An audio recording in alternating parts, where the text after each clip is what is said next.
So gusto mong maging bookkeeper at mag-aral ng QuickBooks Online pero di mo alam kung saan at paano magsisimula. I got you.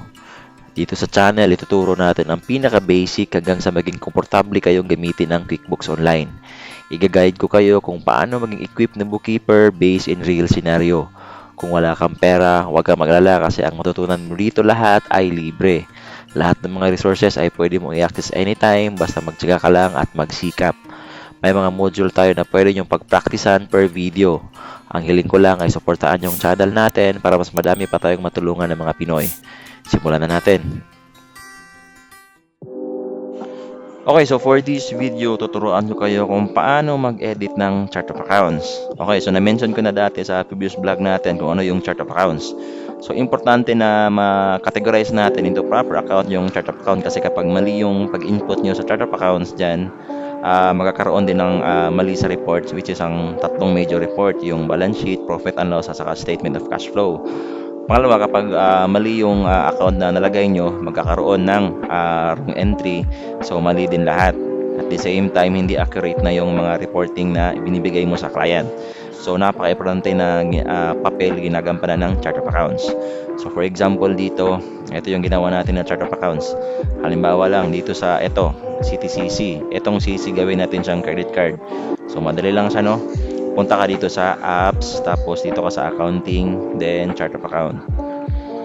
Hanapin natin itong si CTCC. CTCC. Ayan, so itong CTCC kasi nakalagay, gawin natin itong credit card. So madali lang, click nyo lang itong arrow dito, tapos edit. Pagkatapos, itong CC, gawin nating credit card. Ayan, so click save. Ayan, so hanapin natin uli. Ito, so ang CC is naging credit card na. So ganun lang ang mag-edit ng chart of accounts. Halimbawa naman, kung gusto nyong halimbawa may parent account, gusto nyong i-sub account under parent account. Halimbawa dito is etong si utilities. So kapag i-search nyo itong si utilities, ayan, so meron siyang dalawang sub account, which is si phone and internet, at saka si water and electricity, which is tama naman dito. Ito naman si auto expense. Ayan. So si auto expense naka-parent account siya pero wala siyang sub account. Dapat dito is sub account natin itong dalawa, gas and fuel at saka si parking and toll. So malalaman nyo, boss, basta naka sub account siya is magkakaroon ng indention dito. So halimbawa, internet. Ayan, so nagkaroon ng indention dito, ibig sabihin is naka-sub account na ito. So balik tayo dito, gawin natin itong sub account dalawa under auto expense. So hanapin natin si gas and fuel. Ito, so walang indention, meaning hindi siya naka-sub account. So i-click nyo lang itong arrow na to, tapos click edit. Tapos i-click nyo itong make this sub account. Hanapin nyo si auto expense. Ayan. So napansin nyo, nagkaroon ng indention dito. So yan yung sign na naka-sub account siya. Hanapin nyo rin itong si parking and toll.